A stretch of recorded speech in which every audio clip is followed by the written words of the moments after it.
Assalamualaikum warahmatullahi wabarakatuh. Innal hamdalillah nahmaduhu wa nasta'inuhu wa nastaghfiruhu wa na'udzu billahi min shururi anfusina wa min sayyiati a'malina man yahdihillahu fala mudilla lahu wa man yudlil fala hadiya lahu. Asyhadu an la ilaha illallah wahdahu la syarika lah wa asyhadu anna Muhammadan abduhu wa rasuluh. Qala Allah Ta'ala fi kitabihil karim ya ayyuhalladzina amanu taqullaha haqqa tuqatih wa la tamutunna illa wa antum muslimun amma ba'd. Ibu-ibu sekalian, kita insyaallah pada kesempatan siang apa pagi hari ini akan membahas tentang fikih zakat fitr dan juga hari raya. Ini karena kita insyaallah sekitar 4 hari lagi ya, kalau tidak salah, akan menghadapi hari raya Idul Fitr. Ya, walaupun tentunya kita menunggu keputusan pemerintah dalam masalah ini.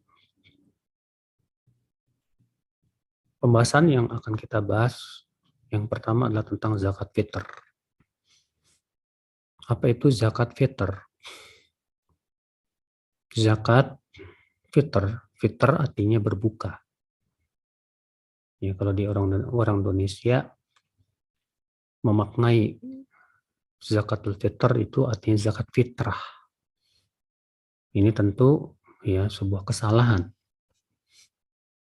Yang benar adalah bahwa al-fitr yang dimaksud adalah berbuka, dari kata ya aftara yuftiru. Ya fitr artinya berbuka. Kenapa disebut zakat fitr? Karena berhubungan dengan Idul Fitr. Itu hari raya berbuka. Setelah sebulan kita berpuasa, kita pun kemudian kembali bisa makan lagi. Dan tidak diwajibkan lagi berpuasa. Kemudian saudaraku sekalian, Rasulullah SAW, Allah Subhanahu wa Ta'ala dan Rasulnya ya mewajibkan zakat fitr ini. Seluruh ulama juga sepakat akan wajibnya ya zakat fitr. Siapa yang diwajibkan untuk mengeluarkan zakat fitr? Itu semua orang Islam. Baik dia dewasa ataupun dia anak kecil. Ya. Demikian pula baik dia laki-laki ataupun wanita. Baik dia merdeka ataupun hamba sahaya. Ya. Semua diwajibkan. Lalu bagaimana dengan janin? Janin yang ada di dalam perut ibu tidak ada dalil sama sekali ya kewajiban untuk dikeluarkan zakat fitrnya. Saudaraku sekalian, janin yang ada di perut ibu tidak ada sama sekali dalil dari Allah dan Rasulnya ya untuk dikeluarkan zakat fitrnya. Maka dari itu perkataan sebagian ulama yang mengatakan bahwa janin hendaknya dikeluarkan zakat fitr ini sama sekali tidak sahih. Demikian pula hukum yang mengatakan hukumnya sunnah dikeluarkan, ini pun juga butuh dalil. Ya. Adapun yang disebutkan oleh sebagian orang yaitu athar Utsman bin Affan, bahwasanya Utsman bin Affan mengeluarkan zakat untuk janin, maka ini pun juga riwayatnya tidak sahih. Saudaraku sekalian, azan ya Allah wa iyyakum. Ibnu Abbas berkata, farada Rasulullah SAW zakat al-fitr. Ya, min sa'an min ta'amin wa sa'an min sya'irin ala kulli hurrin ya ala kulli hurrin wa abdin wa sagirin wa kabirin minal muslimin atau kama qala wa ala kulli rijalin wa nisa'in. Rasulullah SAW mewajibkan zakat fitr di atas setiap orang yang merdeka maupun hamba sahaya, atas setiap laki-laki maupun wanita, dan atas setiap orang dewasa maupun anak kecil. Iya. Dalam satu riwayat lain ada tambahan minal muslimin, dari kalangan kaum muslimin. Berarti itu menunjukkan bahwa orang kafir tidak ada kewajiban dia untuk mengeluarkan zakat fitr. Makanya syarat wajibnya adalah dia muslim. Yang kedua, dia memiliki kelebihan 1 sa', ya, berupa kurma atau makanan pokok di malam itu untuk dirinya. Ya, kalau misalnya dia adalah seorang kepala rumah tangga dan di malam itu dia punya kelebihan 1 sa'. 1 sa' itu sama dengan 3 kilo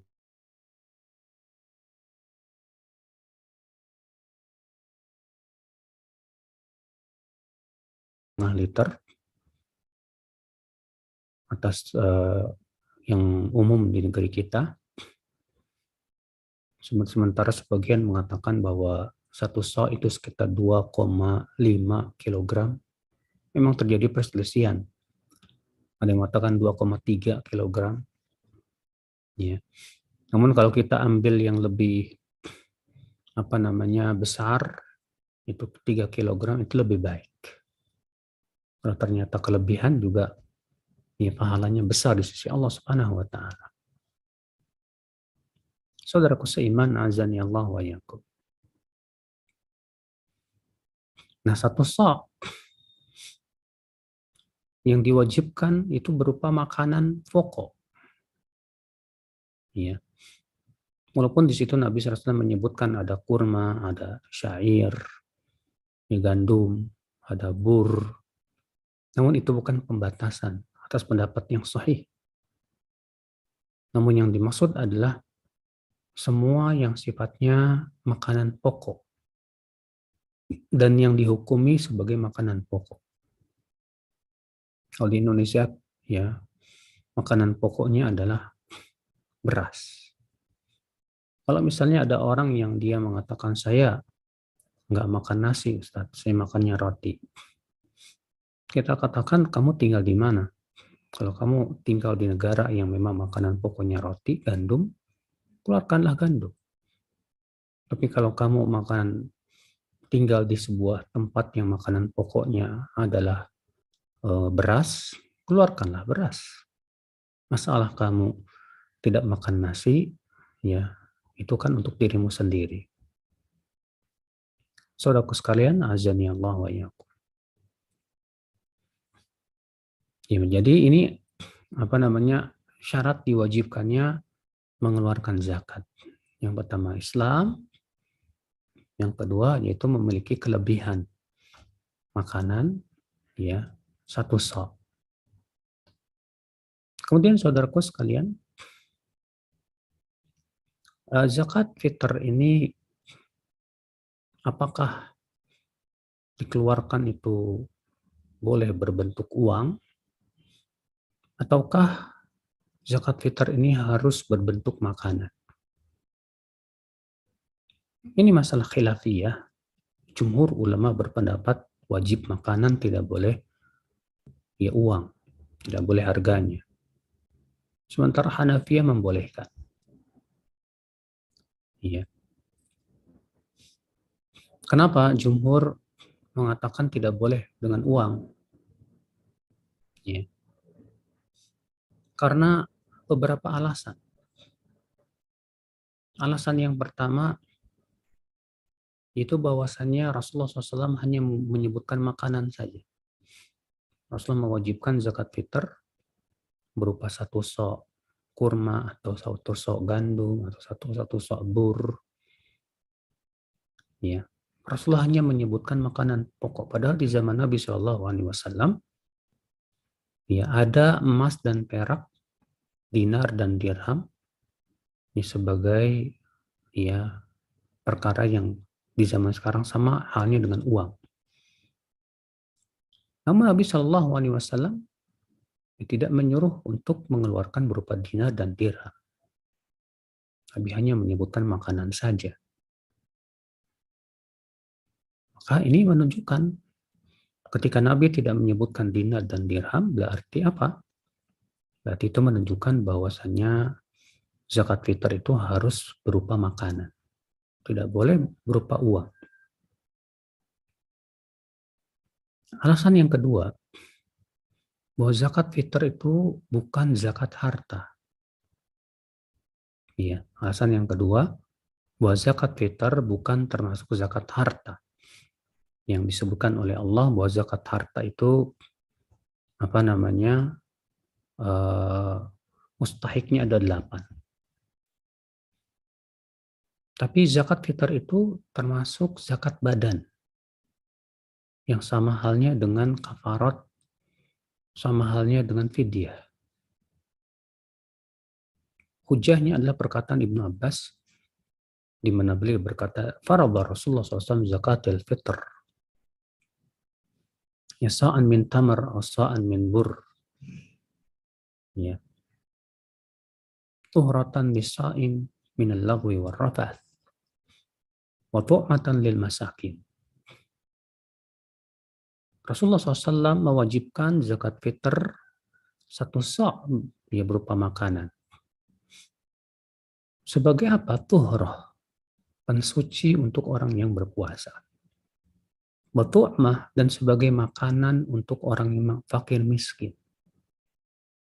Di situ Ibnu Abbas mengatakan sebagai tuhrah, ya pensuci, berarti memberikan penjelasan kepada kita bahwasanya zakat fitr itu sama fungsinya sebagai pensuci, saudaraku. Ini dari perbuatan yang sia-sia ketika kita berpuasa. Ya. Dari kata-kata yang tidak baik ketika kita berpuasa. Berarti dia adalah kafarat. Ya. Nah, karena dia adalah kafarat, berarti dia adalah sama halnya dengan fidyah. Nah, karena dia adalah bukan zakat harta, tapi zakat badan, maka ya zakat yang namanya zakat badan itu sifatnya kafarat atau fidyah itu harus berbentuk makanan, tidak boleh berbentuk uang. Makanya Allah mengatakan apa? Fidyatun ta'amu miskin. Ya. Ketika Allah menyebutkan wa 'alal ladzina yuthiqunahu fidyah, ya wa 'alal ladzina yuthiqunahu fidyatun ta'amu miskin. Fidyah, hendaklah ia membayar fidyah.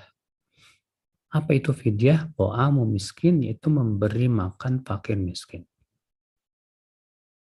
Berarti membayar fidyah, orang ketika Allah menyebutkan tentang orang yang tidak mampu berpuasa, ya, seperti orang tua renta yang sudah tak mampu berpuasa, demikian pula siapa itu orang yang sakit yang tidak diharapkan kesembuhannya atau divonis oleh dokter tidak akan pernah sembuh,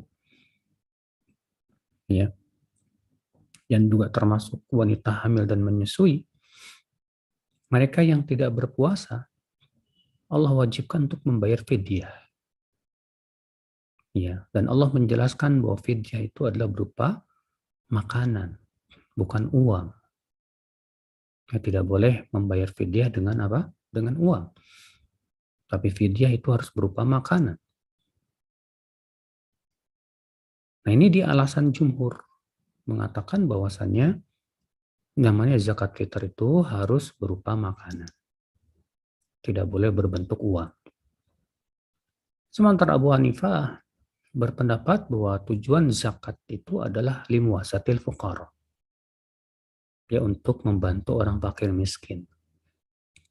Dan membantu fakir miskin, kata mereka, tidak terpaku hanya kepada makanan pokok, tapi juga boleh berupa harganya.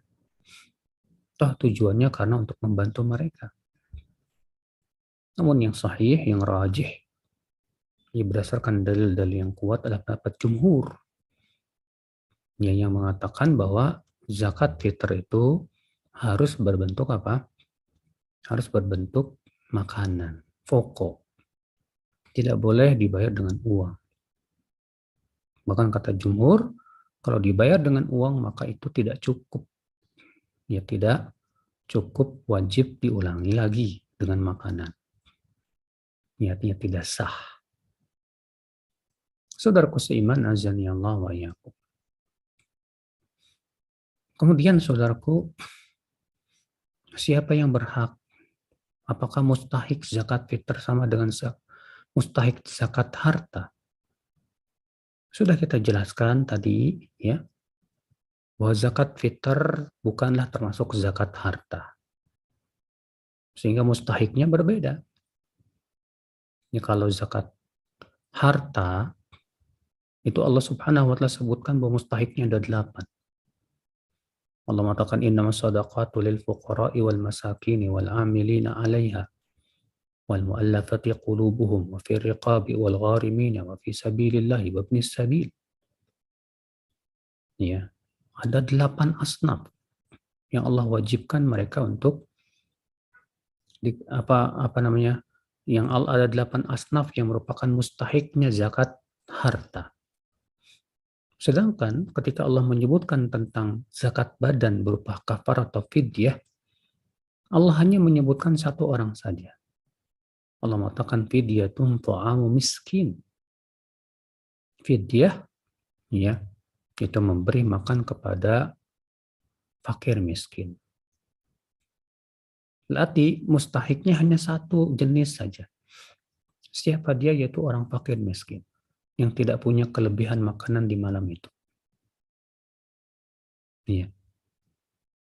Demikian pula yang dikatakan oleh Ibnu Abbas tadi, ketika menyebutkan tentang hikmah puasa, kata beliau, tuhuratan lisaimi, mensucikan orang-orang yang berpuasa minal lagwi warrafathi, dari perkara yang sia-sia dan ucapan yang tidak baik.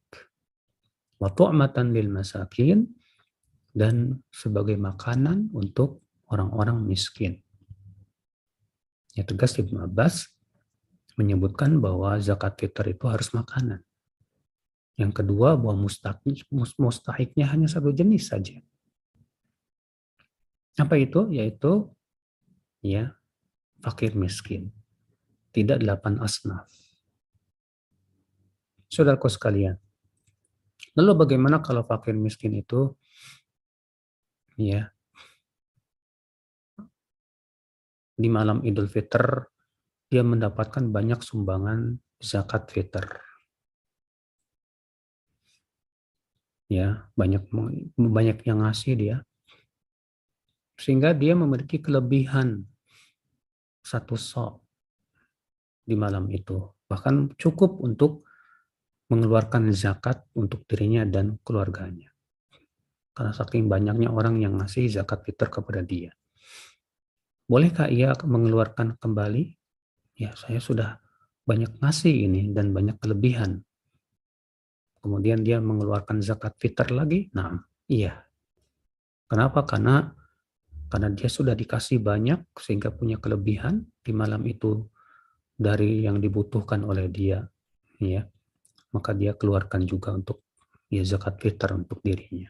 Demikian pula keluarganya kalau ada kelebihan. Ya. Makanya kalau di malam itu hanya punya kelebihan satu sok saja, maka untuk dirinya sendiri. Istrinya tidak, anaknya tidak. Kalau dia punya kelebihan 2 sok, berarti untuk dirinya dan istrinya. Kalau di malam itu dia punya kelebihan 3 sok, maka untuk dirinya, istrinya, dan 1 anaknya. Ya. Kemudian, saudaraku sekalian, azani Allah wa yakum, tadi sudah kita sebutkan bahwa yang wajib mengeluarkan zakat fitr itu adalah semua kaum muslimin, tanpa melihat statusnya dia merdeka atau hamba sahaya. Apakah dia dewasa atau anak-anak. ya, laki-laki ataupun wanita. Nah, kalau misalnya seorang ayah atau seorang suami mempunyai orang-orang yang ia tanggung, yaitu istrinya, demikian pula anak-anaknya, demikian pula kedua orang tuanya dia tanggung hidupnya, maka dia wajib mengeluarkan zakat fitrah untuk mereka. Iya, dia keluarkan untuk dirinya, untuk istrinya, buat anak-anaknya. Demikian pula untuk kedua orang tuanya kalau itu menjadi ketanggungan hidupnya. Bagaimana dengan pembantu? Ya, yang kita gaji. Pembantu yang kita gaji, apakah wajib kita sebagai kepala rumah tangga juga membayarkan zakat fitrah untuk pembantu? Khilaf para ulama dalam masalah ini. Sebagian mengatakan kalau memang 100% hidupnya kita tanggung, maka pada waktu itu kita wajib juga membayarkan zakat fitrah untuk mereka. Ada ini pendapat Imam Malik.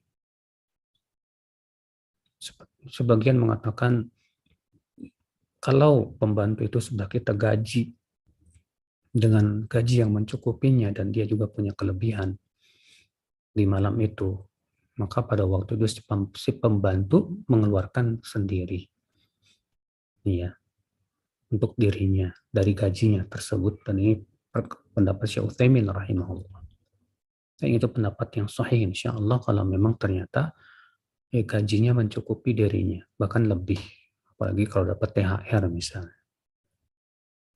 Tapi kalau misalnya si pembantu ini ya hidupnya juga susah dan gajinya juga tidak mencukupi untuk ya memberi makan anak-anaknya misalnya, untuk keluarganya, dia bekerja tapi gajinya tidak mencukupi, maka pada waktu itu ya kepala rumah tangga mengeluarkan zakat untuk si pembantu ini. Namun bolehkah si pembantu ini diberikan zakat?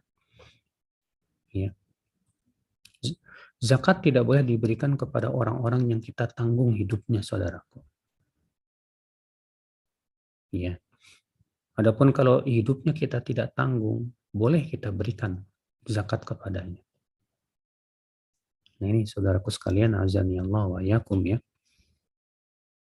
Kemudian saudaraku sekalian, siapa orang yang paling berhak untuk kita berikan zakat?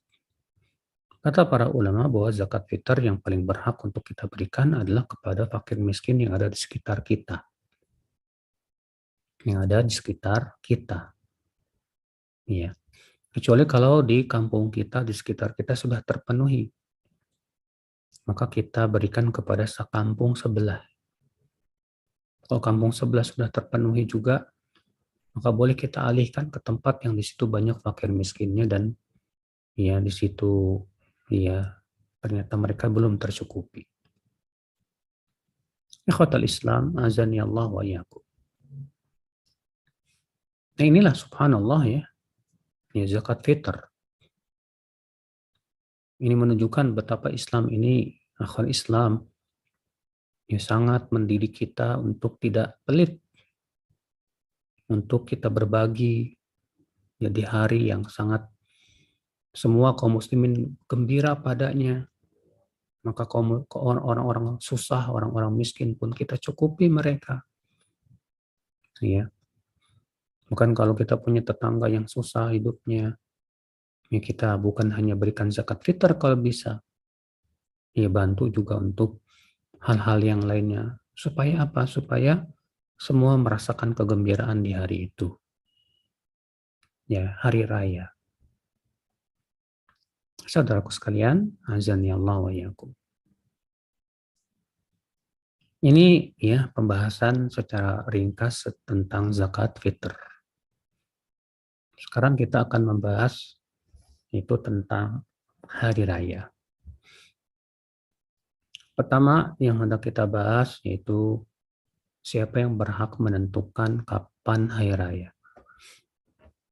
Saudaraku seiman, kalau kita kumpulkan dalil-dalil dari syariat, ya, akan tampak kepada kita bahwa yang berhak menentukan kapan hari raya itu adalah pemimpin kaum muslimin.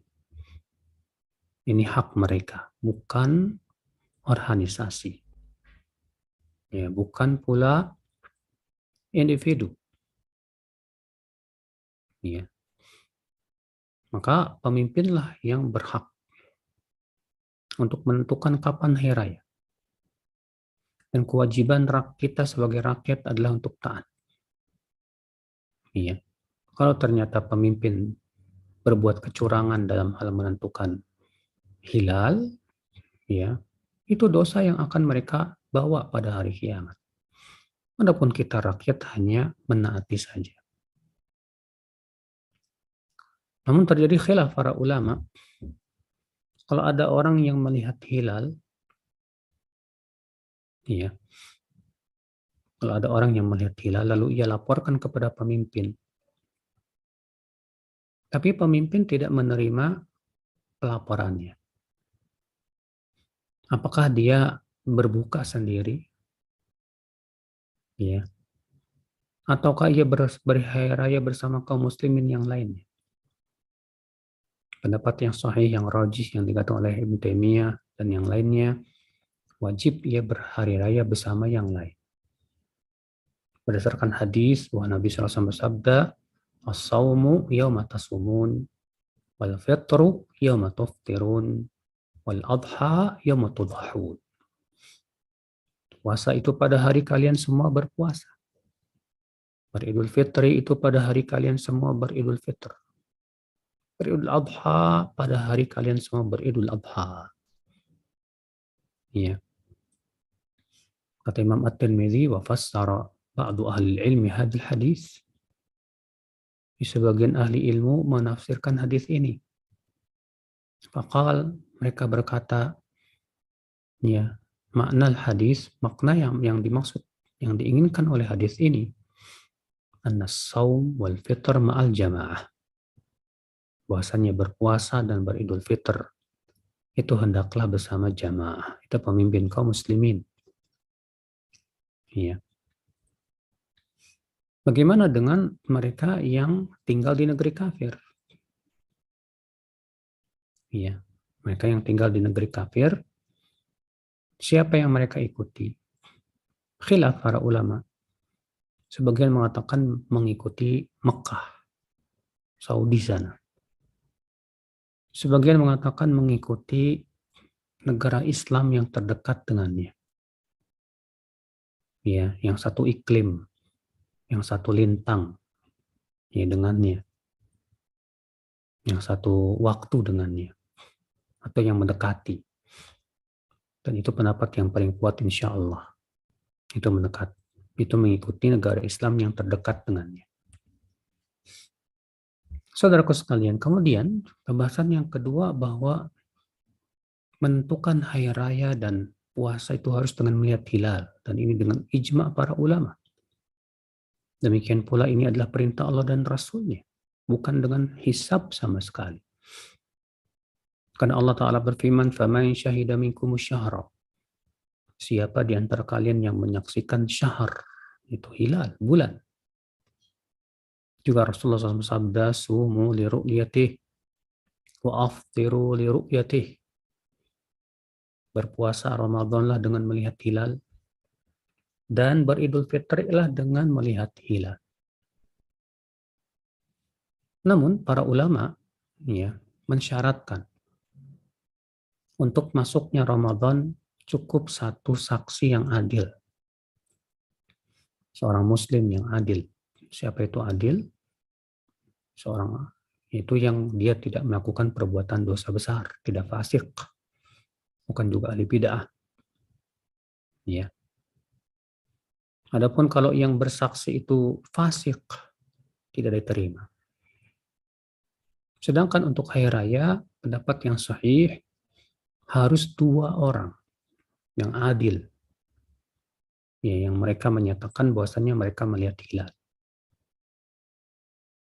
Saudaraku seiman, azani Allah wa yakum. Nah, sekarang ada pertanyaan, Ustaz. Saya orang Indonesia, tinggal di Indonesia dan mulai puasa bersama pemerintah. Kemudian saya umroh dan itikaf di Masjidil Haram. Yang kalau misalnya qadarullah di Saudi lebih cepat dari Indonesia 1 hari misalnya. Sehingga otomatis saya hanya berpuasa 28 hari. Apa yang harus saya lakukan? Apakah saya mengikuti keputusan Saudi ataukah saya tetap mengikuti negara saya di Indonesia? Jadi ketika di sana di Saudi diumumkan Lebaran, kita tetap berpuasa karena kita mengikuti waktu yang ada di Indonesia. Dalam hal ini memang menjadi khilaf para ulama, menjadi dua pendapat juga. Sebagian ulama mengatakan ikutilah waktu setempat. Ini pendapat jumhur dan itu yang pendapat yang sahih. Sebagian mengatakan bahwa dia tetap ikut waktu negara asalnya. Namun sudah kita sebutkan yang sahih, yang rajih adalah pendapat yang pertama. Itu dia mengikuti pendapat waktu setempat di negara-negara yang ia berada. Maka ia berhari raya bersama kaum muslimin yang ada di sana. Adapun kekurangannya dia wajib mengqadha'nya. Iya. Kekurangan 1 hari itu dia wajib mengqadha'nya. Iya. Saudaraku seiman, azani Allah wa iyyakum. Nah, ini ikhwatul Islam. Adapun kemudian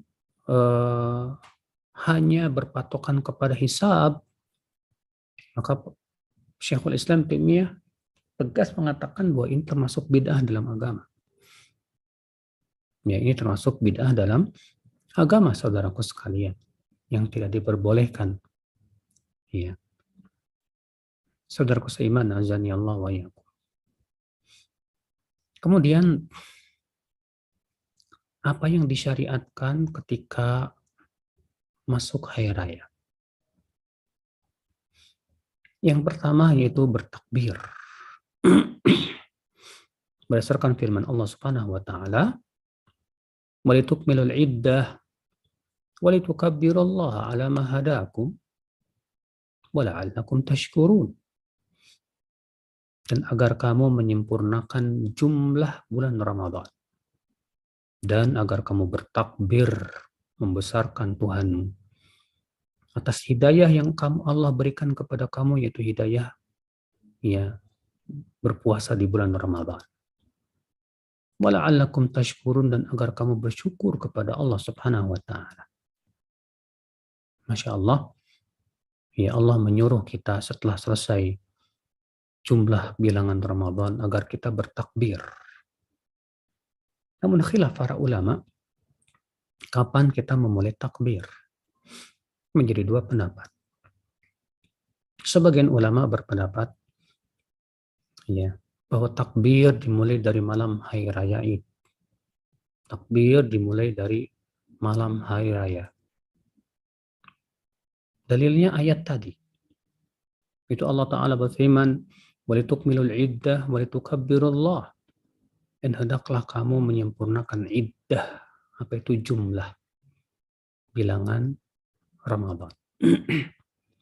Walitukabbirullah, dan hendaklah kamu bertakbir. Sementara malam hari raya sudah selesai jumlah bilangan, sempurna sudah bilangan Ramadan. Iya. Berarti itu menunjukkan boleh kita bertakbir dari malam hari raya. Sedangkan sebagian ulama mengatakan bertakbir dimulai dari semenjak kita pagi hari ketika kita keluar rumah menuju lapangan sholat Id. Sampai imam berdiri untuk sholat. Baru kita putus takbir tersebut. Ya, mereka berdalil dengan hadis bahwasanya Rasulullah SAW bersama beberapa sahabat Nabi SAW, mereka, saudaraku sekalian, azani Allah wa iyyakum, bertakbir dari semenjak keluar rumah sampai kemana? Ke lapangan, saudaraku sekalian, azani Allah wa iyyakum. Iya. Namun, dan hadis tersebut dihasankan oleh Syekh Albani rahimahullah. Namun, saudaraku sekalian, ya, penghasanan terhadap hadis ini perlu dikoreksi kembali. Kenapa?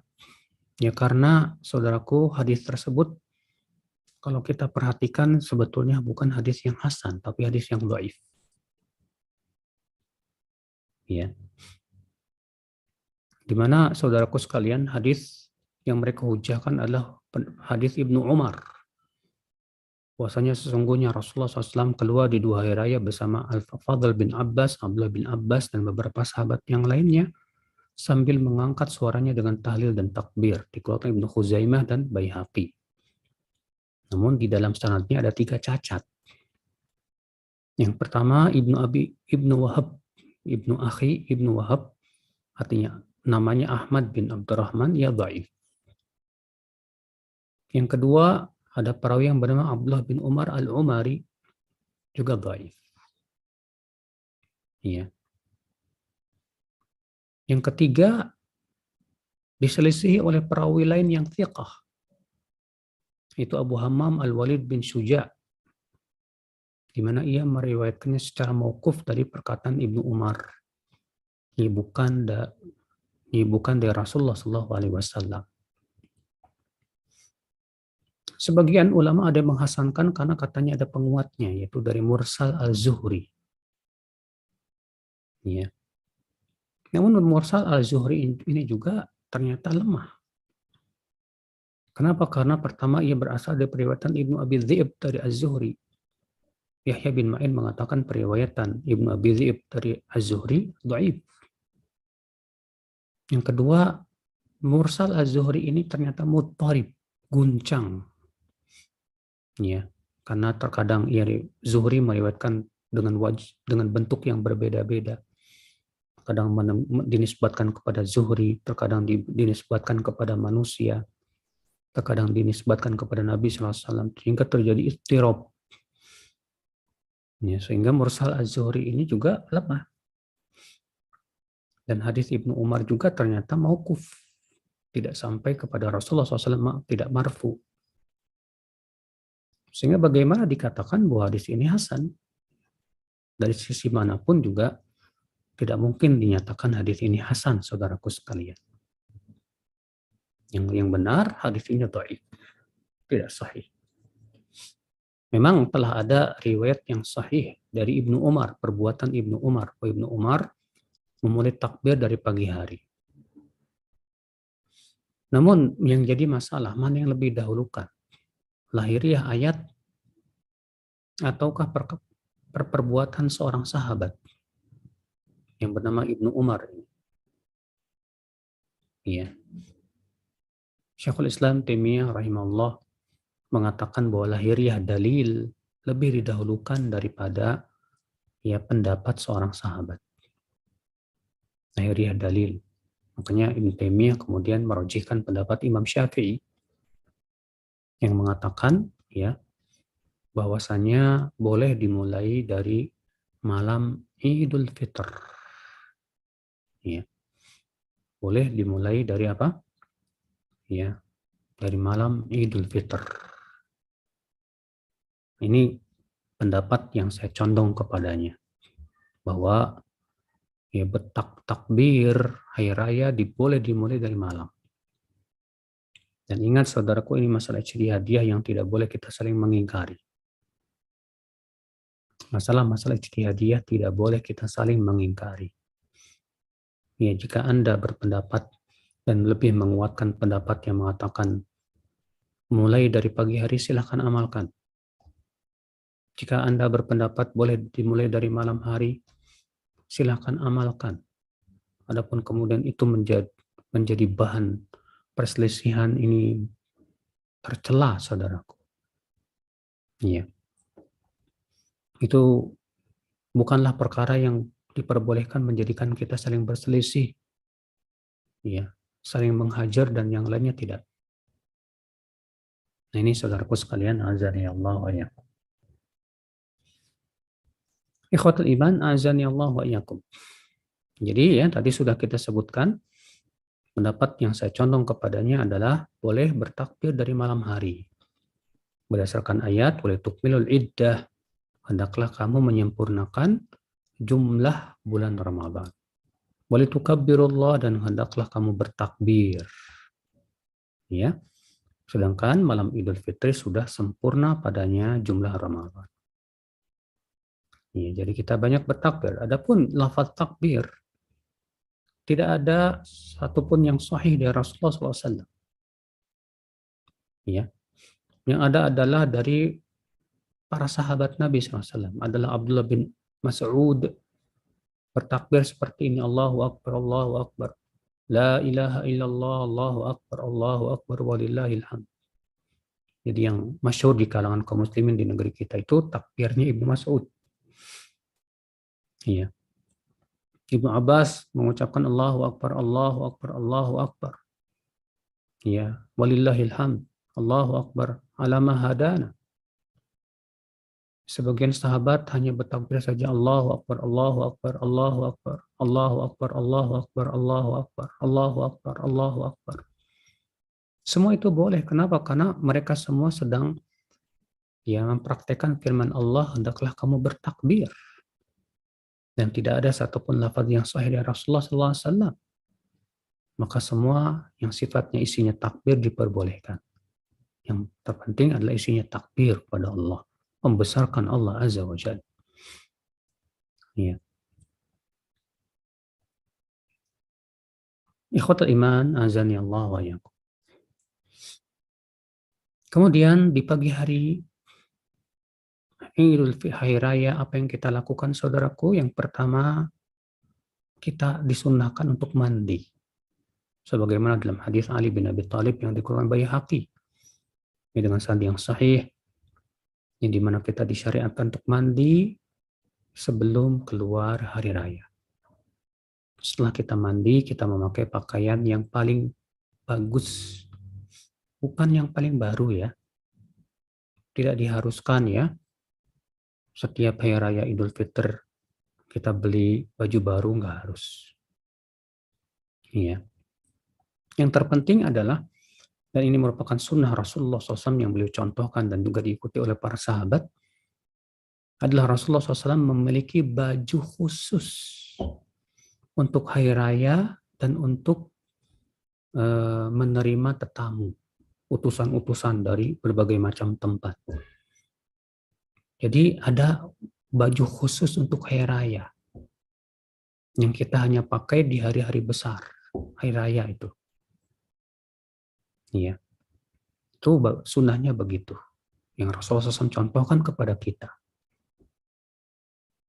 Kita pakai baju kita yang terbagus, ya. Kemudian kita pun pada hari raya Idul Fitr tidak disunahkan untuk makan terlebih dahulu. Maaf. Pada hari raya Idul Fitr kita disunahkan untuk makan terlebih dahulu. Kalau untuk Idul Adha tidak disunahkan. Sedangkan untuk Idul Fitr disunahkan untuk makan kurma dengan jumlah ganjil. Untuk memakan beberapa kurma dengan jumlah ganjil. Ya. Setelah kita makan kurma dengan jumlah ganjil itu 1 ya, 3, kemudian 7, 5, 7. Ya. Demikian dalam hadis yang sahih yang dikeluarkan Muslim dalam sahihnya. Berangkatlah kita menuju lapangan. Sambil kita bertakbir, ya, sebagaimana halnya perbuatan Ibnu Umar. Kita bertakbir Allahu Akbar, la ilaha illallah, Allahu Akbar, walillahil hamd. Dan kita keraskan saudaraku. Ya. Sebagai apa? Sebagai rasa syukur kita kepada Allah Azza wa Jalla yang telah memberikan kepada kita kenikmatan bisa berpuasa sebulan penuh. Bisa beribadah di bulan Ramadan. Ikhwatal Islam azani Allah wa iyyakum. Maka kita terus bertakbir dan disunahkan ya menuju lapangan sholat itu adalah dengan berjalan kaki, bukan dengan berkendara. sebagaimana dalam hadis yang sahih, ya, disunahkan demikian berjalan kaki. Tapi kalau misalnya tempat sholatnya jauh banget, ya, kalau kita jalan kaki nggak keburu, ya boleh, nggak masalah. Kemudian kita memakai kendaraan. Ya, tapi ya selama masih ada yang dekat dan kita bisa berjalan kaki, itu yang lebih baik. Kita berjalan kaki, kemudian ya ketika kita sampai di lapangan, dan disunahkan saudaraku sekalian untuk sholat haira itu di lapangan terbuka, agar terlihatlah syiar Islam di situ. Ikhwatal Islam. Adapun kalau memang ternyata tidak ada lapangan terbuka, boleh pada waktu itu di masjid. Ya, adapun kemudian menggunakan jalan umumnya itu tempat orang berlalu lalang, tidak boleh. Kecuali kalau memang pemerintah mengizinkan. Ya. Dan kedua, tidak mengganggu ya pengguna jalan. Saudaraku seiman, azani Allah wa iyyakum.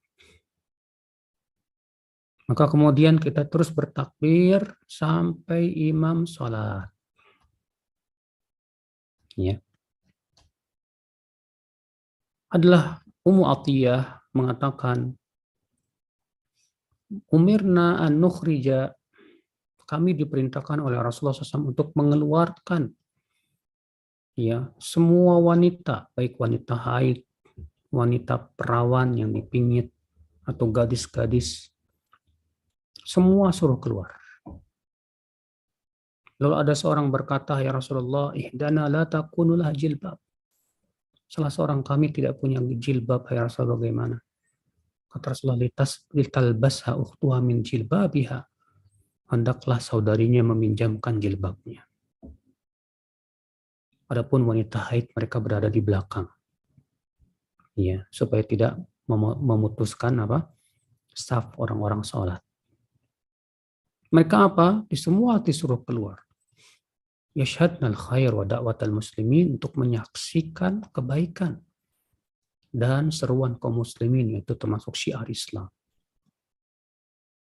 Makanya khilaf para ulama ya tentang hukum salat Id ini. Apakah salat Id ini hukumnya sunnah muakkadah ataukah itu hukumnya fardu? Menjadi perselisihan para ulama. Jumhur mengatakan bahwa salat Id itu hukumnya sunnah muakkadah, bukan fardu. Dalilnya hadis. Ada seseorang datang kepada Rasulullah, ya Rasulullah, apa yang Allah wajibkan atasku dari salat? Kata Rasulullah, yaitu salat 5 waktu. Hal alayya ghairuha? Apakah ada selain itu, ya Rasulullah, yang wajib kepadaku? Kata Rasulullah, illa an tatawwa. Tidak ada, kecuali kalau kamu mau salat sunnah. Kata mereka, kalaulah ya salat Id itu hukumnya wajib, tentu Nabi akan mengatakan, iya, ada. Ya. Saudaraku seiman, azani Allah wa iyyakum. Sebagian ulama mengatakan hukumnya fardu. Namun yang mengatakan fardu ini berbeda pendapat. Sebagian mengatakan hukumnya fardu ain. Sebagian mengatakan dari pendapat Syafi'iyah fardu kifayah. Ya. Kenapa mereka mengatakan fardu? Karena kata mereka ini syiar Islam. Apalagi itu syiar Islam yang paling besar. Tidak mungkin syiar Islam yang sangat besar seperti itu hukumnya hanya sunnah saja. Ya. Yang kedua, ya, mereka yang mengatakan fardu ain mengatakan Rasulullah SAW menyuruh untuk semua keluar. Bahkan wanita haid saja disuruh keluar.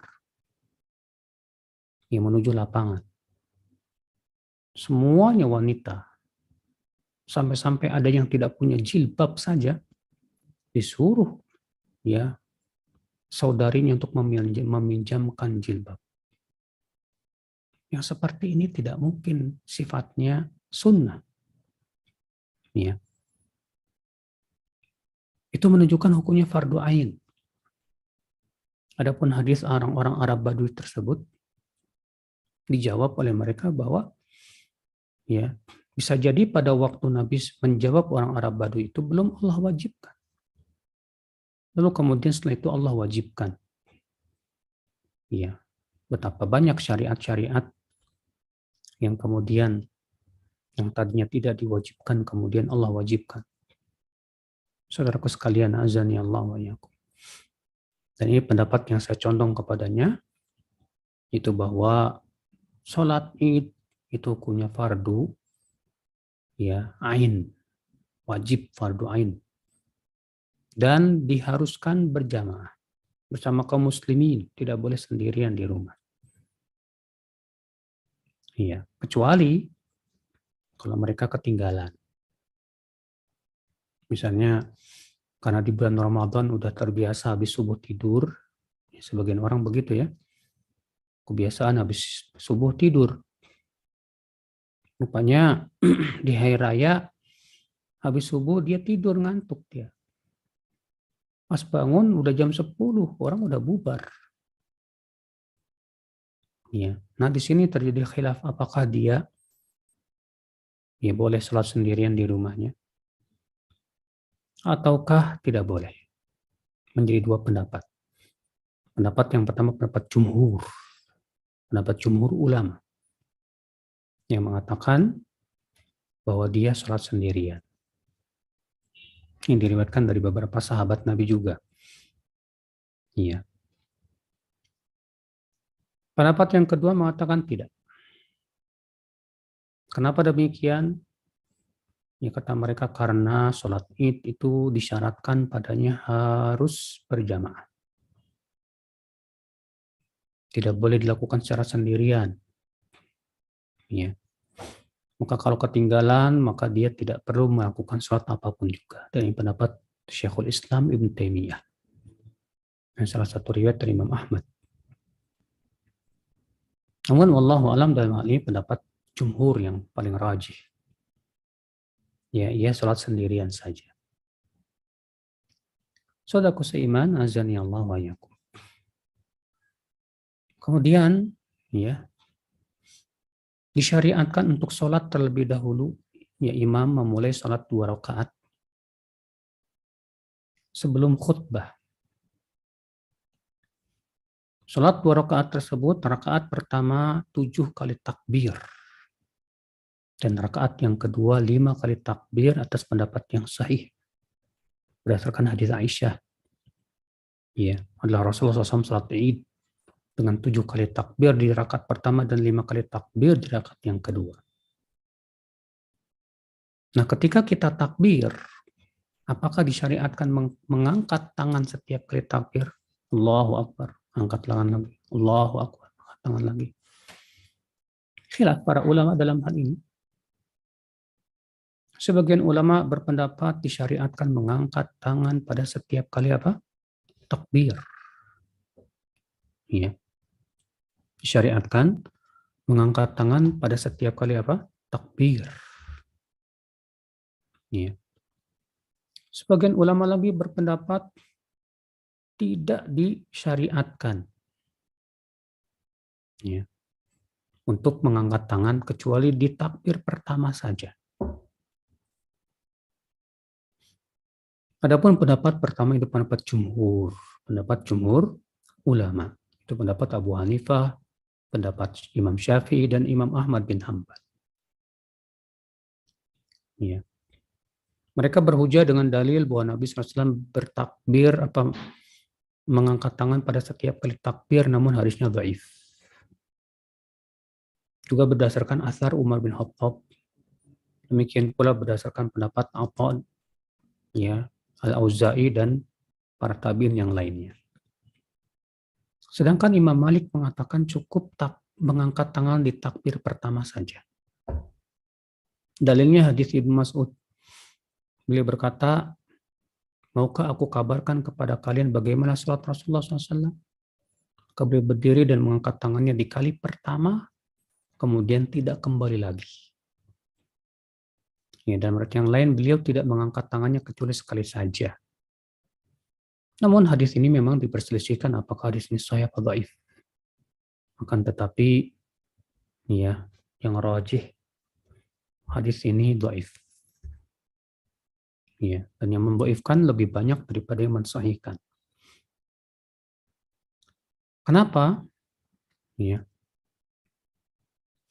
Mereka mengatakan bahwa kata-kata kemudian tidak kembali lagi, artinya tidak mengangkat tangan lagi. Setelah itu, ini adalah kesalahan dari Sufyan Ats-Tsauri. Ya. Pendapat riwayat yang benar adalah Rasulullah SAW mengangkat dua tangannya kemudian ruku.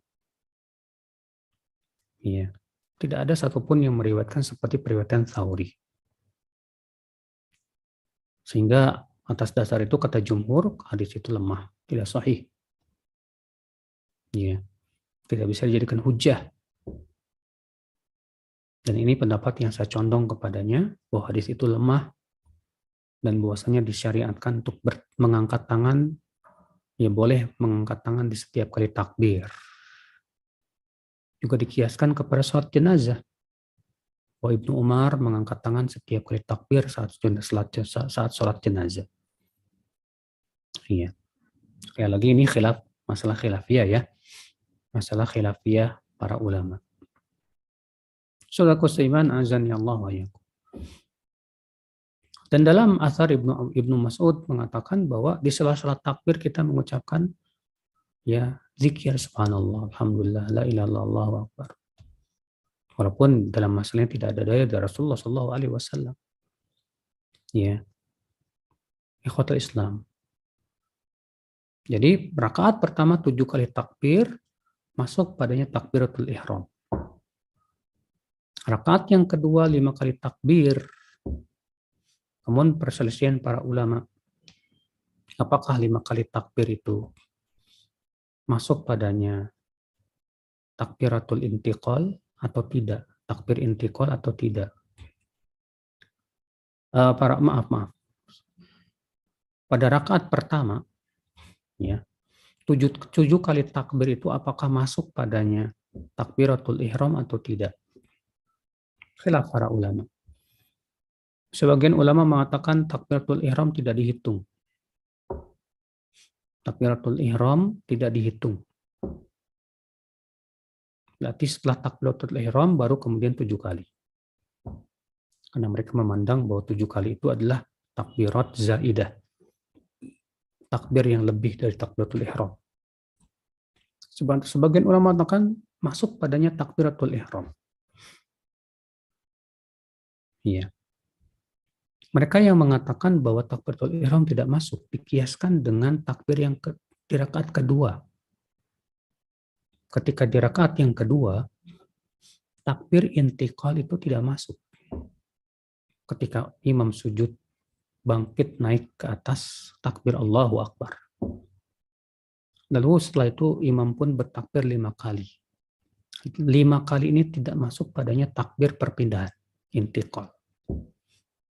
Berarti itu menunjukkan bahwa takbir yang sifatnya asli dalam sholat, ya, tidak masuk dalam jumlah itu. Itulah pendapat yang saya condong kepada yang rajih, bahwa 7 kali takbir tidak termasuk padanya takbiratul intiqal, takbiratul ihram. Ya, tidak termasuk padanya takbir, ya, takbiratul ihram. Saudaraku seiman, azani Allah wa iyyakum. Kemudian setelah selesai sholat bersama imam, maka imam pun berkhutbah. Apa hukumnya mendengarkan khutbah? Pendapat yang sahih, pendapat hampir seluruh ulama, bahkan sebagian mengatakan ini ijma, bahwa itu tidak wajib. Artinya siapa yang mau dengar khutbah silakan, siapa yang mau pulang juga silakan. Namun kita dianjurkan untuk mendengarkannya. Namun kalau misalnya ternyata khotibnya ini pemikirannya menyesatkan, menyimpang, lebih baik kita langsung pulang. Tidak perlu kita mendengarkan khutbahnya. Iya. Kenapa? Karena takut ia ya, berkhutbah yang isinya tentang kesesatannya tersebut. Saudaraku seiman, azani Allah wa iyyakum. Kemudian terjadi khilaf para ulama. Apakah khutbah itu 2 kali sama dengan Jumat ataukah hanya sekali saja? Jumhur ulama, hampir seluruh ulama, ya, mengatakan bahwa khutbah hari raya itu 2 kali. Mereka mengkiaskannya dengan Jumatan. Kata mereka ini tidak ada bedanya dengan khutbah Jumat. Tidak ada bedanya dengan khutbah apa? Jumat. Sementara Atha bin Abi Rabah berpendapat bahwa khutbah hari raya hanya sekali. Alasannya dengan dalil-dalil yang sahih yang banyak. Bahwa tidak ada satupun riwayat yang sahih bahwa Nabi SAW khutbah hari raya itu 2 kali. Yang ada Nabi SAW berkhutbah kepada laki-laki, lalu kemudian mendatangi wanita karena Nabi merasa suaranya tidak sampai kepada wanita. Datanglah kepada wanita dan berkhutbah lagi. Nah, itu yang menjadi dalil jumhur. Ya. Lalu bagaimana kalau ternyata suaranya sudah terdengar dengan speaker yang ada di zaman sekarang? Ya. Tentu ilatnya sudah hilang juga. Juga disebutkan bahwa pernah khutbah Nabi SAW khutbah hari raya itu di atas untanya. Dan juga disebutkan bahwa Nabi SAW khutbah hari raya di atas kakinya dan tidak membawa mimbar sama sekali. Karena yang pertama kali membawa mimbar ke lapangan hari raya itu seorang gubernur kota Madinah yang bernama Marwan bin Hakam. Ya, dia yang pertama kali. Adapun di zaman Rasulullah dan para sahabatnya, mereka khutbah hari rayanya di atas kaki dan tidak ada mimbar. Dan itulah yang sunnah. Ya, jadi tidak disunahkan membawa-bawa mimbar ke lapangan. Ya. Kalau hari raya, kalau khutbah Jumat tidak bisa disamakan dengan khutbah hari raya. Kenapa? Karena pertama, khutbah Jumat wajib mendengarkannya. Kalau khutbah hari raya tidak wajib mendengarkannya. Iya. Yang kedua, Nabi SAW khutbah Jumat di atas mimbar, makanya beliau bisa duduk. Sedangkan hari raya, Nabi tidak membawa mimbar. Iya. Dan saya lebih condong kepada pendapat ini. Ini pendapat yang dibela oleh Syekh Albani rahimahullah. Iya. Itu bahwasannya khutbah hari raya tidak 2 kali, tapi cukup sekali saja. Namun kalau misalnya itu malah menjadi fitnah di kalangan masyarakat, ya, maka lebih baik kita nggak masalah kita tinggalkan pendapat kita dan mengikuti pendapat jumhur untuk menghindari fitnah. Ya. Karena ini memang pendapat madhab imam yang 4 yang mengatakan bahwa khutbah itu 2 kali. Itu pendapat ya semua madhab, semua imam madhab juga. Ya. Amatus salaf, hampir semua salaf. Yang menyelisih hanya 1 orang saja, itu Atha bin Abi Rabah saja. Ikhwatul Islam, walaupun tentunya kita dalam hal ini ya berhujjah dengan dalil bukan dengan pendapat seseorang. Pendapat jumhur bukanlah hujjah dan dalil ya. Wallahu a'lam. Saudaraku sekalian, azani Allah wa iyyakum. Kemudian ya kita pulanglah dan adalah para sahabat. Mereka ya saling mengucapkan taqabbalallahu minna wa minkum. Ya, kita ucapkan taqabbalallahu minna wa minkum. Kemudian terjadi perselisihan para ulama di zaman ini, boleh nggak lebih dari itu? Kita mengucapkan kullu am wa antum bikhair. Iya. Kalau Indonesia minan aidin wal faizin, mohon maaf lahir batin. Sebagian ulama mengatakan tidak boleh lebih dari itu. Ini pendapat Syekh Albani dan murid-muridnya. Sementara jumhur mengatakan kebanyakan ulama boleh. Kenapa? Karena ini bukan sifatnya ibadah, tapi ini hanya sebatas kebiasaan. Ya, di mana saling memberikan selamat hari raya menunjukkan kepada kegembiraan. Sama sekali tidak ada dalil Rasulullah SAW bagaimana mengucapkannya. Tidak ada. Walaupun memang ada di zaman sahabat mereka mengucapkan taqabbalallahu minna wa minkum. Tapi apakah perbuatan sahabat itu menunjukkan bahwa yang lain tidak boleh? Ya. Kebanyakan ulama mengatakan tidak menunjukkan tidak boleh. Akan tetapi ini dikembalikan kepada kebiasaan masing-masing. Semua ucapan yang menunjukkan kepada kegembiraan dan selamat terhadap hari raya. Ya, karena ini sifatnya pengucapan selamat, maka itu diperbolehkan. Ya. Nah, ini ya pendapat yang saya condong kepadanya.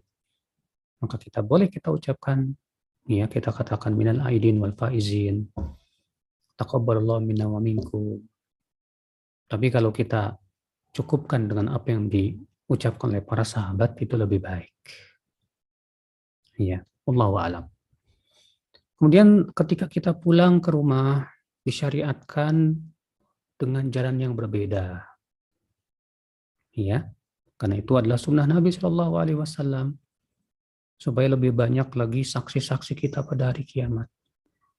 Ya, nah demikian saudaraku sekalian. Kemudian di hari raya sangat dianjurkan kita memperlihatkan kegembiraan.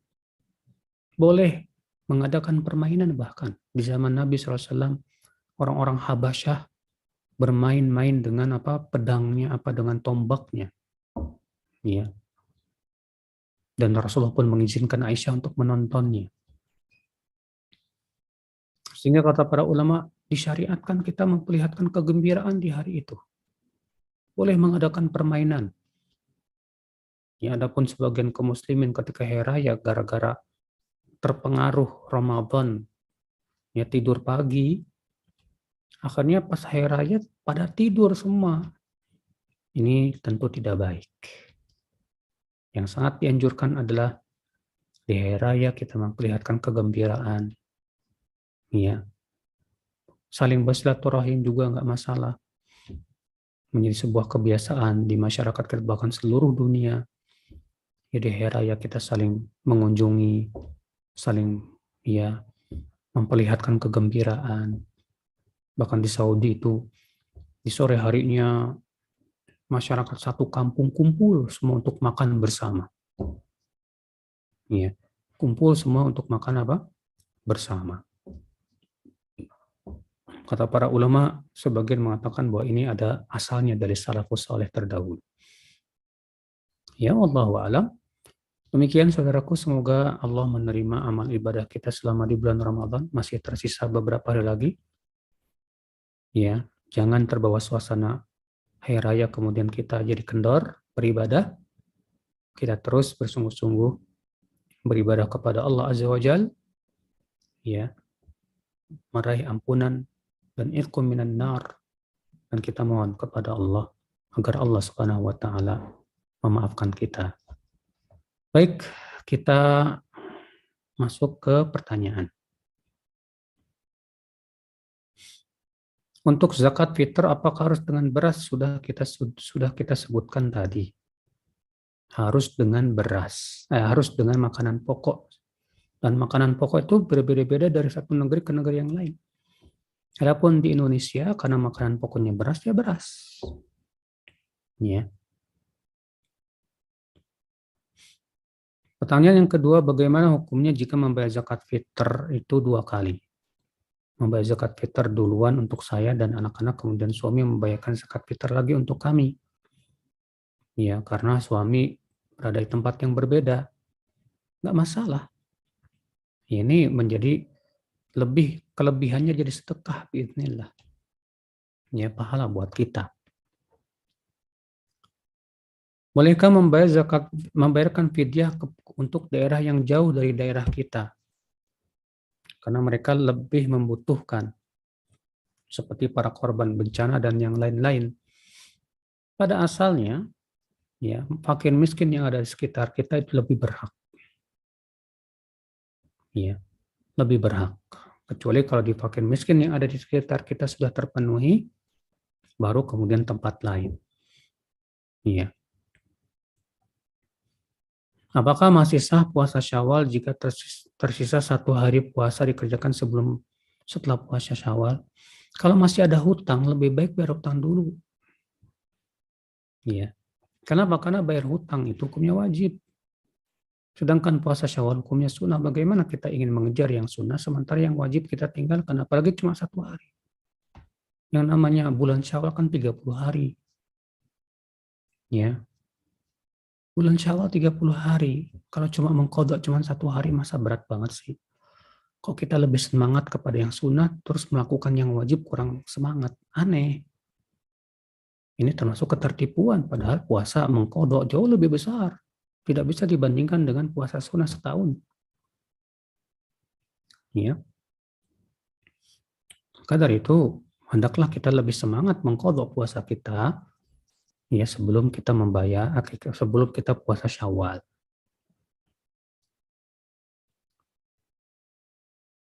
Bolehkah 5 atau 4 hari sebelum Idul Fitr membayar zakat fitr? Jawabnya tidak boleh. Kenapa? Karena para sahabat hanya memberikan rukhsah, keringanan, ya, membayar zakat fitr sehari atau 2 hari sebelum Id. Namun, bedakan antara waktu pembagian dengan waktu pengumpulan. Kalau waktu pengumpulan, boleh pengumpulan itu dari seminggu sebelumnya, nggak masalah. Misalnya, panitia zakat di suatu masjid menerima zakat fitr. Tapi akan dibagikannya nanti di malam Id. Tapi bisa menerima dari seminggu sebelumnya. Boleh, nggak masalah. Sebagaimana dalam hadis Abu Hurairah. Ya, bahwa Abu Hurairah ditugaskan untuk menjaga makanan zakat fitr oleh Rasulullah SAW. Lalu 3 malam berturut-turut datang pencuri dan ternyata itu jin. Iya. Dan kisahnya masyhur. Ada dalam Sahih Muslim. Nah, kalau pengumpulan nggak masalah. Kita berikan ke pihak masjid seminggu sebelum Id misalnya, atau 5 hari atau 4 hari sebelum Id. Ya. Lalu kemudian oleh panitia masjid dibagikannya pada malam Id. Yang seperti ini boleh, tidak apa-apa kalau seperti itu.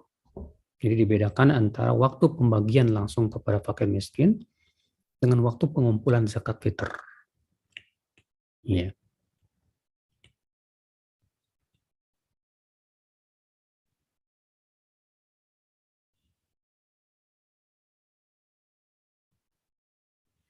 Pertanyaan selanjutnya juga sama dengan yang kelima tadi tentang waktu pembagian, sudah kita sebutkan tadi ya.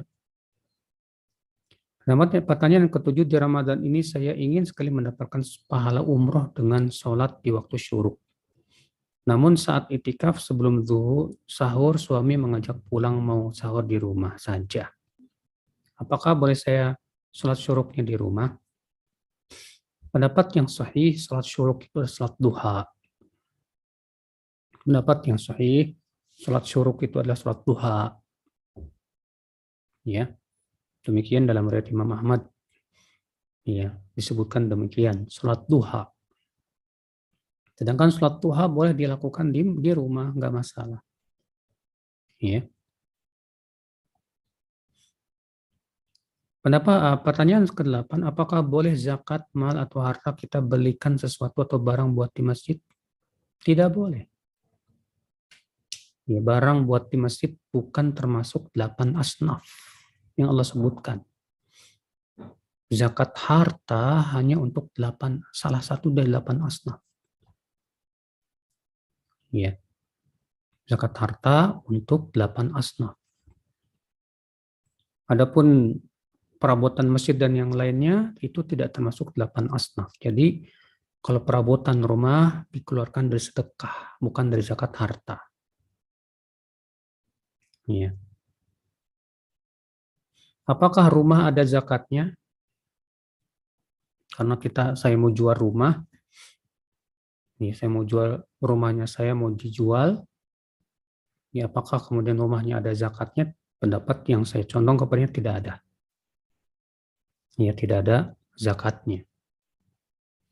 Nanti ketika sudah laku, baru kemudian ditunggu 1 tahun haul, baru kemudian kalau memang masih ada, masih melebihi nisab, baru dikeluarkan padanya zakat. Iya. Pertanyaan selanjutnya, apakah zakat fitr dibayar di kota domisili atau di kampung yang saya nanti mudik? Jawabnya adalah zakat fitr kita berikan di mana kita berada. Ketika kita mudik, kemudian kita berada di kampung pas malam Idul Fitr, maka kita bayarkan di saat kita di mana kita berada, disitulah kita bayar. Iya. Jadi ngikutin kita berada di mana. Kalau kita sedang ada di Masjidil Haram, di mana di Mekah, ya bayarnya di sana juga. Iya. Setahun ini saya diet karbo tanpa memakan beras putih. Sesekali saja makan beras merah atau kentang. Apakah saya bayarnya juga harus bayar beras putih? Masalah kamu diet itu urusan kamu. Adapun kemudian zakat fitr itu bukan untuk kamu, tapi buat masyarakat umum. Yang biasa dimakan oleh masyarakat apa? Yang itu merupakan makanan pokok. Itu yang kita bayarkan dengannya.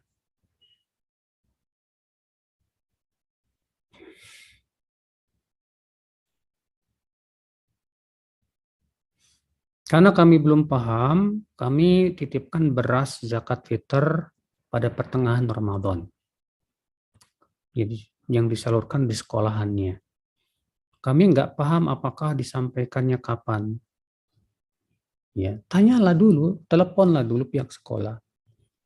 Itu dibagikannya kapan? Kalau ternyata mereka berkata nanti Bu dibagikannya pas malam Idul Fitr, nggak masalah, berarti sudah mencukupi. Tapi kalau ternyata pas pertengahan Ramadan sudah dibagikan juga, lebih baik kita keluarkan lagi pas malam Idul Fitr.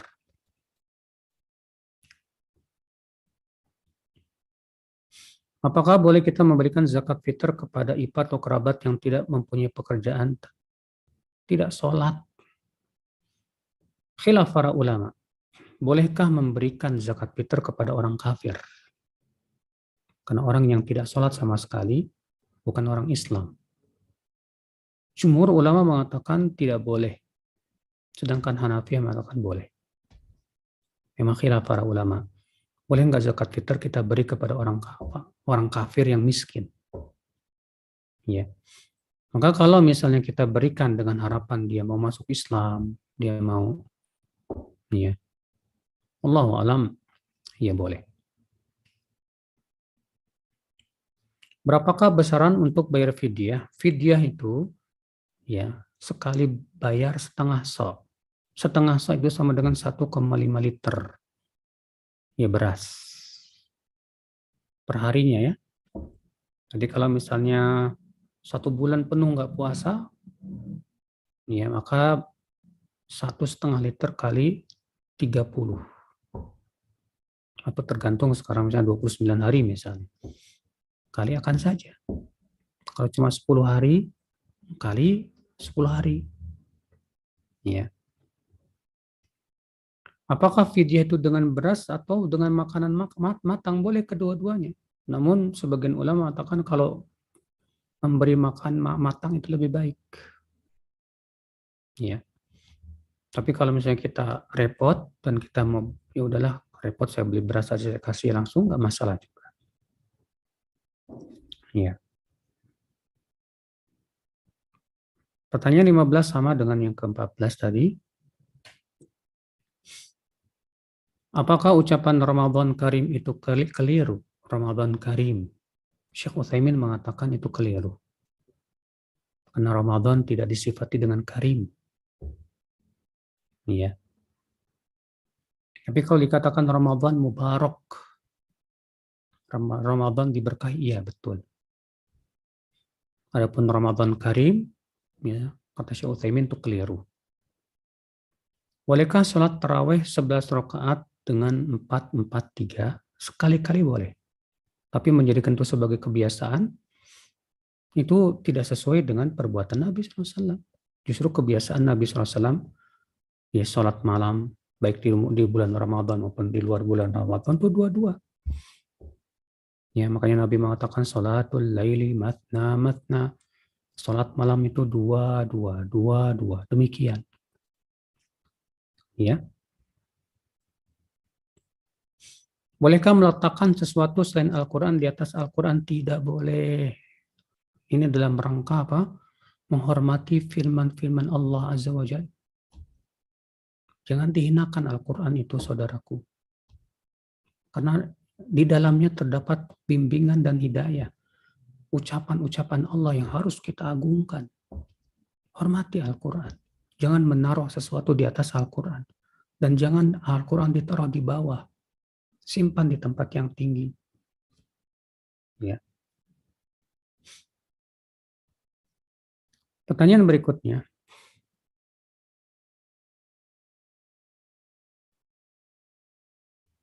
Jika tempat sholat id ya, penuh dengan kebid'ahan dan bawa hadis-hadis palsu, apakah sholat id yang dekat atau cari yang lain, yang jauh tapi sesuai sunnah? Yang lebih kita utamakan yang dekat saja. Adapun khutbahnya lebih baik kita tidak ikuti. Karena sudah kita jelaskan tadi bahwa khutbah id itu tidak wajib untuk kita dengarkan. Berbeda dengan khutbah Jumat. Ya.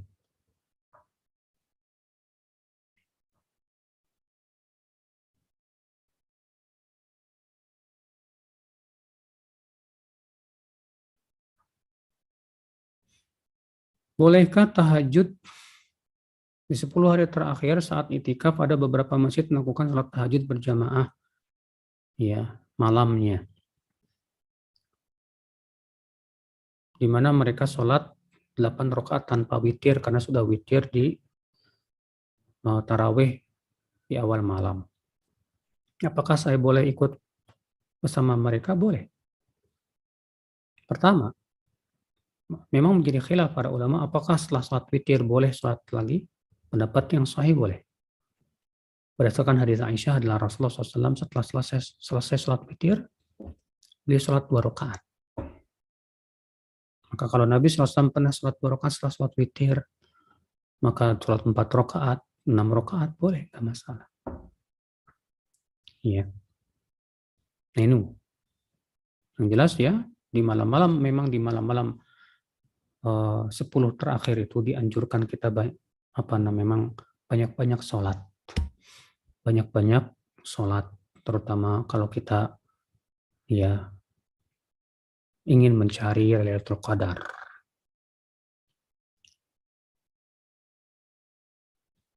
Apakah ada tuntunannya sholat berdoa berjamaah setelah sholat bertarawih? Tidak ada tuntunannya sama sekali.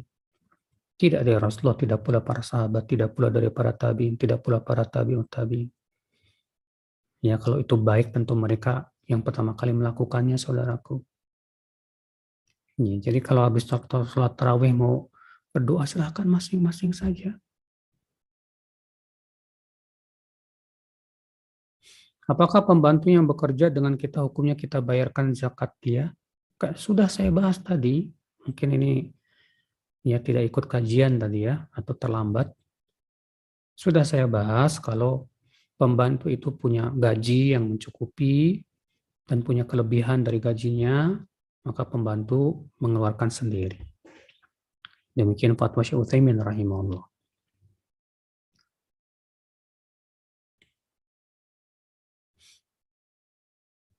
Bila seorang wanita janda di rumah ada ibunya yang sulit berjalan ke lapangan dan di rumah ada anak laki-laki yang sudah balik, mana yang lebih baik, sholat id di rumah bersama keluarga atau pergi id ke lapangan bersama anak dan meninggalkan ibunya yang sudah tua di rumah dan ibunya ini kelihatannya tidak bisa tinggal di rumah sendirian? Kelihatannya, coba tanya dulu Bu, kalau ibu sebentar kami tinggalkan, kami mau sholat id gimana? Ya, kalau kata ibunya nggak masalah, pergilah kalian. Ya udah pergilah, cuma sebentar kok. Ya. Tapi kalau memang benar-benar tidak bisa ditinggalkan, ya sudah. Maka suruh anak laki-laki itu pergi untuk ke sholat. Dan adapun kamu sholat sendiri aja di rumah. Ya.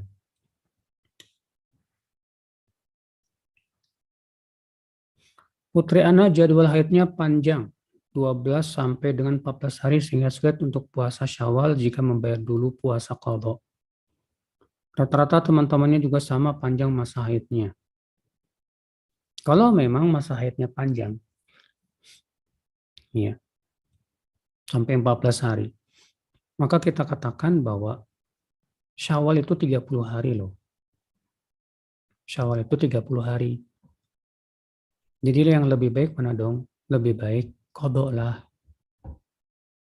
Ya.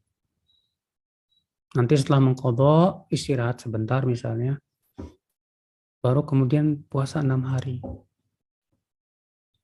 Ya. Sebetulnya bisa.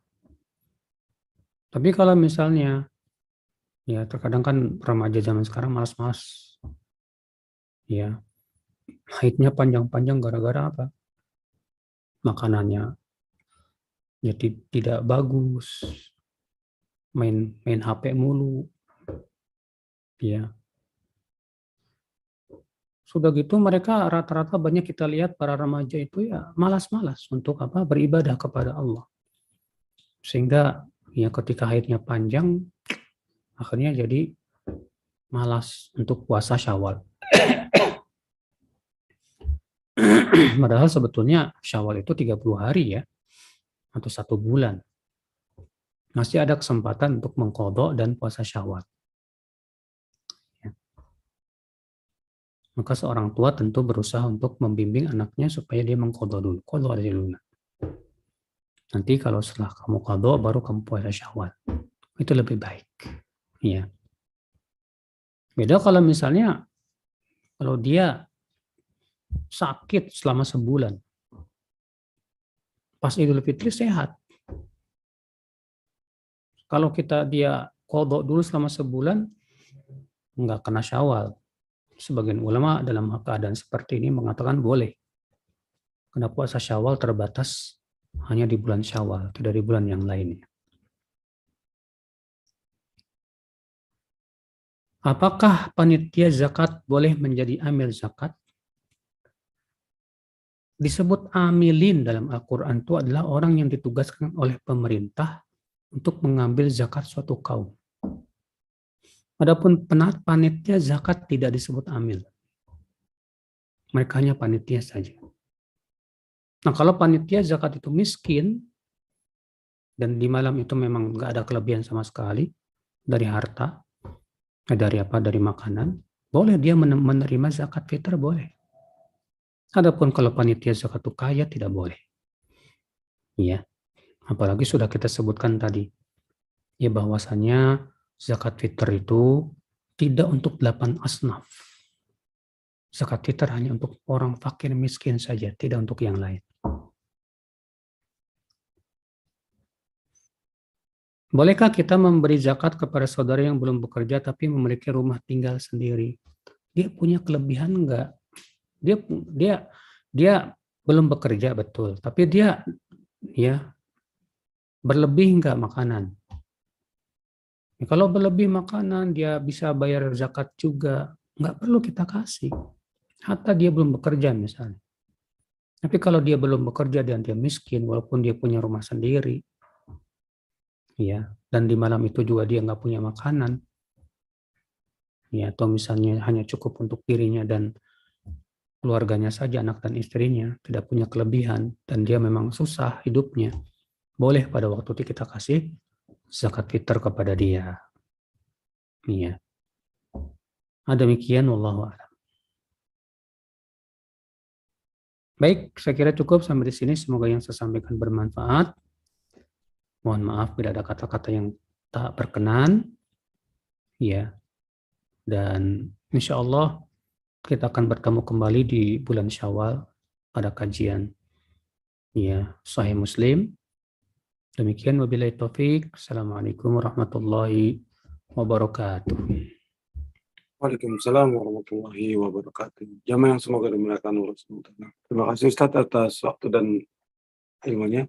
Jamaah yang semoga dimuliakan Allah SWT. Terima kasih telah mengikuti kajian pagi hari ini.